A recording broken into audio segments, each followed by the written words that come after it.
Il y a un recueil assez particulier qui a vu le jour la semaine dernière du côté de Bécomo. Vous vous souvenez sans doute des premiers albums de Genesis, Foxtrot, Selling England by the Pound, de l'époque Peter Gabriel, et puis par la suite l'époque Phil Collins également. Peut-être le nom de Tony Banks vous dit quelque chose. C'était le claviériste du groupe à l'époque. Et il y a 56 élèves de classes intensives des écoles Boisvert et Bois du Nord à Bécomo qui se sont inspirés d'une pièce d'un album solo de Tony Banks, l'ancien claviériste de Genesis, pour écrire de courtes histoires regroupées dans un recueil. Et c'est un recueil qui a été lancé vendredi dernier. Madeleine, vous avez assisté à ce lancement.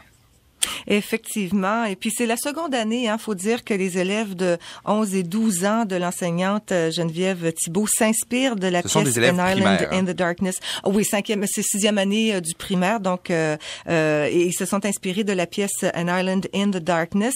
Donc, c'est une façon divertissante pour eux d'intégrer la langue anglaise, de laisser leur empreinte également parce qu'ils quitteront le primaire dans quelques semaines et ils le feront avec un souvenir précieux, c'est-à-dire ce recueil qu'ils auront contribué à réaliser. Et lors du lancement, j'ai justement demandé à l'enseignante Geneviève Thibault pourquoi elle avait conservé la même pièce musicale pour le projet d'écriture de cette année.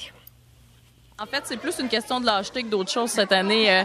Étant donné qu'on avait un spectacle de fin d'année puis qu'on se lançait dans quelque chose de nouveau, j'ai décidé d'aller avec une valeur sûre et quelque chose que je connaissais bien. Je dis pas que l'année prochaine, ça va être la même chose. Probablement que je vais garder Tony Banks, mais que je vais aller probablement puiser dans son répertoire classique.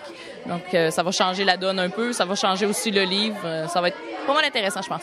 C'est une expérience nouvelle pour vos élèves parce que ce travail-là est fait avec les élèves de sixième année en intensif.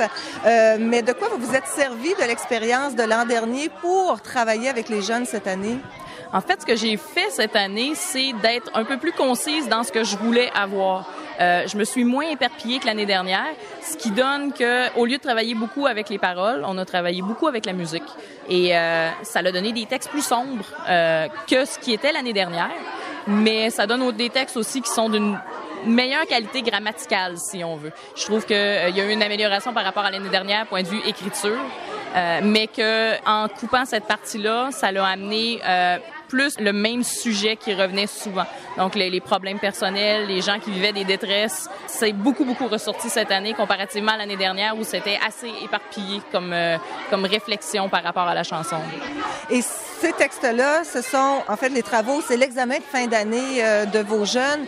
Donc, vous disiez quoi? Il y a 75% du contenu qui vient vraiment des jeunes et c'est vraiment bien fait. C'est impressionnant. Oui, ça paraît beaucoup qui ont 5 mois d'anglais. Ça paraît vraiment beaucoup. Et 5 mois, c'est court. C'est très court, 5 mois, mais quand c'est condensé, ça fait une différence. Et c'est là qu'on voit qu'un programme comme ça a sa pertinence. Parce que quand on fait de l'anglais et que c'est très éparpillé, on a le temps de perdre nos notions, tandis que quand il est condensé comme ça, on voit que ça donne vraiment des résultats exceptionnels. Et les textes qu'ils ont écrits sont facilement niveau fin secondaire, même si moi, j'ai recorrigé des choses par après.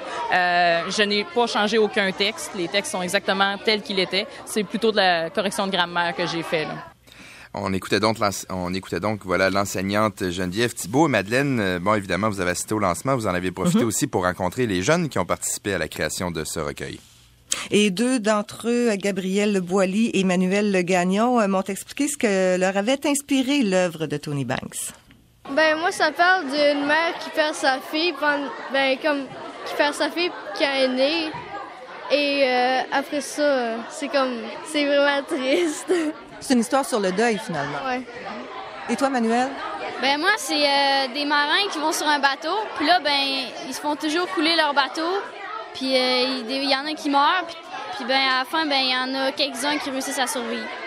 Votre professeur Geneviève le disait que la plupart des histoires étaient des histoires tristes. Qu'est-ce qu'il y avait dans cette musique-là qui a fait que vous avez pensé à des histoires tristes? La musique, elle changeait toujours de beat, mais ça pouvait être plus fort, puis après ça devient plus doux, puis ça revient plus fort, ça changeait toujours, là. Donc voilà, c'était Gabriel Boily, Emmanuel Gagnon. Et Madeleine, l'an dernier, la première édition de ce recueil paraissait, c'est pas le même recueil, il faut comprendre que ce sont des élèves différents, mais il y a seulement 4 exemplaires de ce recueil qui ont été imprimés, alors que cette année, on va l'imprimer ou le distribuer même à plus grande échelle. Oui, il y en aura même en vente une 50aine d'exemplaires qui seront vendus au coût de 5 $ lors d'un spectacle de lip-sync. Ce que Geneviève Thibault disait en début d'entrevue tout à l'heure, elle disait, bon, j'ai gardé la même pièce parce qu'on prépare un spectacle de fin d'année. Ce sera un spectacle de lip-sync que les élèves présenteront le 18 juin prochain au Centre des Arts Alcoa. Donc, ils n'ont pas chômé parce que le spectacle est né d'un exercice en classe. Vous savez, lorsqu'on a des paroles de musique... je sais pas s'il y aura du Genesis. Il y aura la fameuse pièce de Tony Banks. Ben, la pièce de Tony Banks, ça m'étonnerait parce qu'elle fait quelque chose comme 15 minutes. Ah, okay. Mais vous savez, l'exercice où on doit remplir des espaces vides avec sur des paroles de chansons, sur des textes de chansons, ben ils ont fait ça pendant toute l'année. Ils ont visité à peu près 85 chansons et ils en ont choisi une trentaine pour ce spectacle qu'ils préparent avec Geneviève Thibault, mais leur autre enseignante, Myriam Côté. On écoute Alexandre Larouche et Cassandra Bois nous expliquer de quelle façon ils se préparent à cette prestation sur scène. Dans le fond, ce qu'on fait, c'est qu'on prend la musique, mais surtout parce qu'on a eu des bonnes musiques cette année, fait qu'on les écoute souvent, donc on sait à peu près c'est où c'est les rythmes. Donc c'est pour ça qu'on sait un peu plus la musique qu'une certaine moyenne des gens qui l'ont écouté juste une fois. Est-ce que ce sera une chanson par élève? De quelle façon le spectacle sera présenté? Ce ne sera pas nécessairement une chanson par élève. Des fois, ça peut être des groupes de musique, c'est-à-dire plusieurs élèves, mais il y a des chansons que c'est une chanson par élève, ça dépend si c'est un groupe ou quelqu'un solo. Qu'est-ce que ça vous fait justement d'avoir à monter sur scène bientôt? Moi, ça me fait que je suis contente, je suis un peu stressée, c'est sûr, mais moi, j'ai hâte de montrer ça à tout le monde, ce qu'on fait en intensif, puis que ça, on travaille fort, puis on va monter ça, puis tout. Qu'est-ce que vous allez retenir de votre 6e année de la classe intensive à travers ces expériences-là que vous avez vécues? Les chansons qu'on a faites, là, et on changeait de professeur à chaque semaine. C'est le fun. Mais le souvenir le plus marquant de ça que tu vas conserver? Je pense que ça va être le show fin d'année et le livre. Moi, je trouve que c'est chaud de fin d'année, puis aussi, c'était le fun à cause que chaque matin qu'on était en anglais, on faisait toujours une chanson, là. Moi, ça va être sûrement chaud parce que ça montre tout ce qu'on a fait dans l'année, les musiques, puis tout, puis ça va être le fun aussi faire ça, là, le show.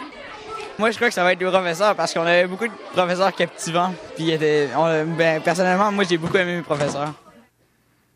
Ça sont à l'écoute parce que souvent les élèves ont plutôt tendance à critiquer les professeurs plutôt que de les flatter quand ça passe. Voilà. Et à la fin du spectacle, tous les jeunes seront réunis sur la scène pour interpréter le célèbre We Are the World, mais ce seront leurs véritables voix qu'on entendra. Et puis il faut savoir que les parents aussi ont été mis à contribution pour confectionner ou dégoter des costumes qui traversent les époques. Je vous disais que je sais pas s'il y a du Genesis qui va être interprété, en fait lip-synké, mais le répertoire va d'Elvis Presley à Our Lady Peace. Alors, c'est vraiment très, très, très varié. Oui.